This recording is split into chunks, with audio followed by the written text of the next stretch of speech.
When Mom smiled in front of everyone and said, "Congratulate your sister. Today we're celebrating her new home," my hands went cold. Everyone clapped. I didn't.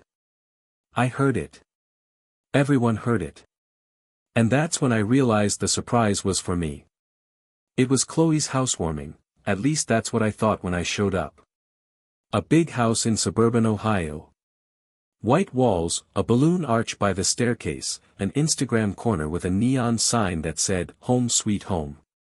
My mom, Linda, 62, always has a smile ready. The truth never is. My sister Chloe, 29, always on camera. Everything is content. Every relationship is a caption. If you've ever been blindsided by the people you trusted most, stay with me. Some betrayals change everything. And this one was only the beginning.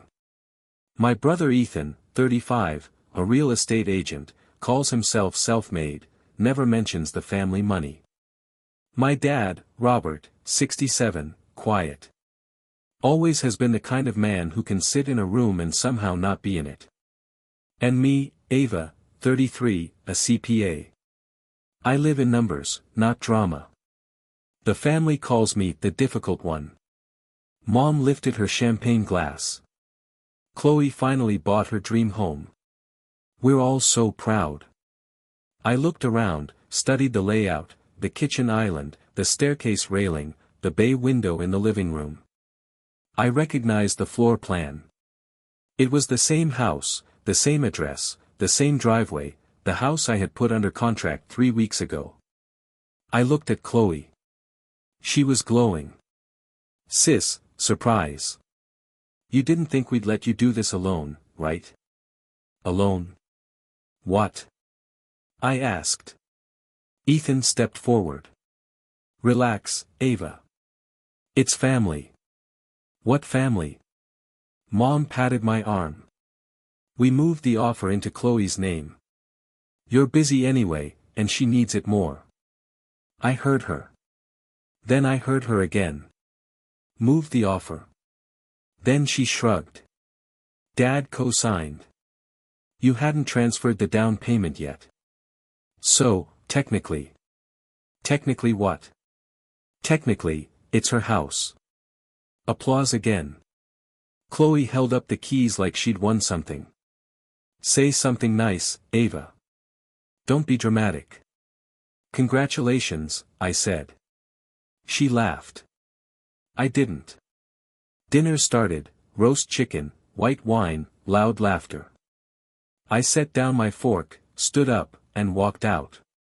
No one stopped me. The air in the parking lot was cold. So were my hands. My phone rang. Unknown number. "Hey, it's Mark." Mark, Ethan's business partner, 38. Smooth voice, always calculating. "You left?" he asked. "Yes." "Good. We need to talk." "About what?" "The house. And the money." I stayed silent. "You should check the escrow account," he said, then hung up. I sat in my car and opened my banking app. $120,000 down payment, withdrawn 2 days ago. Authorization, joint approval, Robert plus Ethan. I texted Dad, "Did you approve my escrow transfer?" 5 minutes later, "Yes." I thought he knew. I locked my phone. They thought I'd stay quiet. They were wrong. This wasn't new. When we were kids, Chloe got dance classes. I got told, math camp is enough. Ethan got a condo at 25, it's an investment. I took out loans for grad school, you're independent. Last year, I noticed irregularities in Dad's tax filings. Strange cash flow from Ethan's brokerage accounts. I asked questions. Mom told me, don't snoop. The pattern was obvious. I was useful, just not a priority. The next morning, I didn't go to work. I went to the bank. The branch manager, Carol, 50, by the book. I need full authorization records for the escrow account ending in 4582, I said. It's a joint account. Both signatures are valid, she replied. I need the digital log. IP addresses, timestamps. She paused. Why? Because I didn't sign. It took 2 hours, but I got the file. Authorization under Robert's name. IP address traced to Ethan's office. I took a slow breath. Forgery. I called Mark. Meet me. We met at Starbucks. He didn't waste time. Ethan is overleveraged. Explain. 3 failed flips. Credit maxed out. Chloe's house needed clean financing. Your credit profile was perfect. So they used me. Yeah. And you? I asked. He smiled. I warned him. Liar. He leaned back. I didn't stop him. Send me everything, I said. Why? Because I'm not dramatic. I'm methodical. Within 2 days, I had emails, internal memos, Ethan's requests, and Dad's forwarded ID scan. The twist wasn't what I expected. Dad hadn't signed anything. Ethan had used a scanned copy of Dad's ID to forge an electronic signature. I confronted Dad. Did you physically sign any escrow documents? He looked confused. Ethan said it was routine.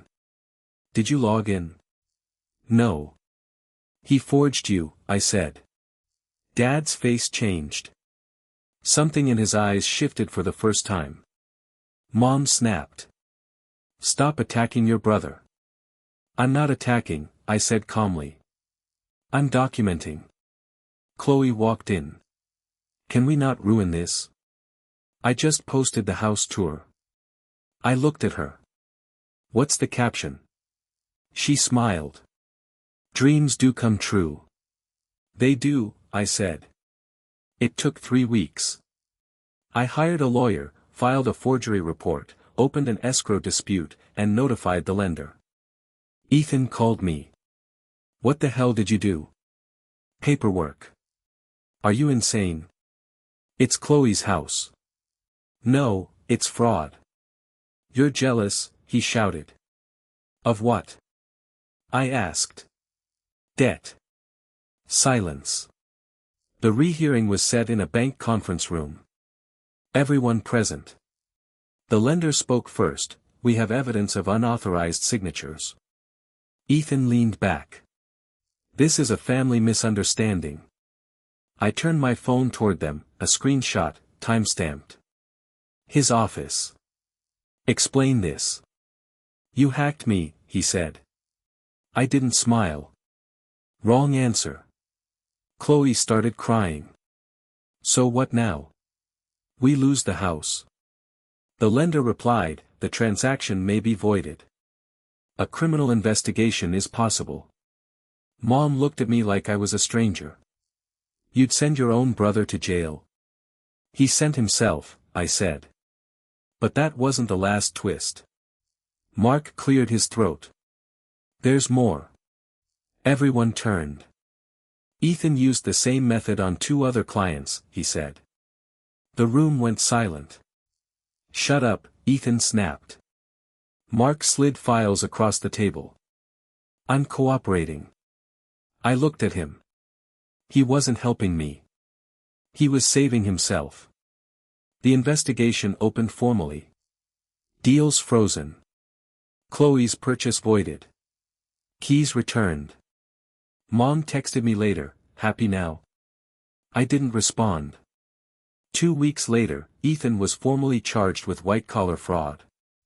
His real estate license was suspended. Chloe posted on Instagram, some people can't stand your success. Comments disabled. Dad called me directly for the first time in years. I should have listened to you a long time ago. I didn't say anything. I'm sorry, he added. Short, simple. Ethan messaged me one last time, you destroyed me. I replied, no, I stopped you. Chloe lost the house. Ethan lost his business. Mom lost her reputation. Me? I recovered my down payment, not in the same neighborhood, a better one. On closing day, I was alone. No balloons, no champagne toast. The agent handed me the keys. Congratulations. Thanks, I said. My phone buzzed. I didn't answer. I opened the front door, an empty house, quiet. I stepped inside. My hands were steady. I thought about that night when they went cold. There was a difference. That day I was in shock. Today, I was in control. That evening, Dad stopped by. Just him. Nice place, he said. It's mine, I replied. He nodded. It is. We sat in silence. For the first time, it didn't feel heavy. Later, I found out Chloe started dating Mark. Ironic. Mark cooperated fully in the investigation, his charges were reduced. Self-preservation, always. The family group chat is silent now. Ethan is out on bail, trial pending. Mom didn't send a Christmas invite. I didn't ask. Ethan sent one more message weeks later, you could have warned me. I texted back, I did, years ago. No reply. The story is simple. They thought I would stay quiet. They were wrong. I didn't get loud. I got legal.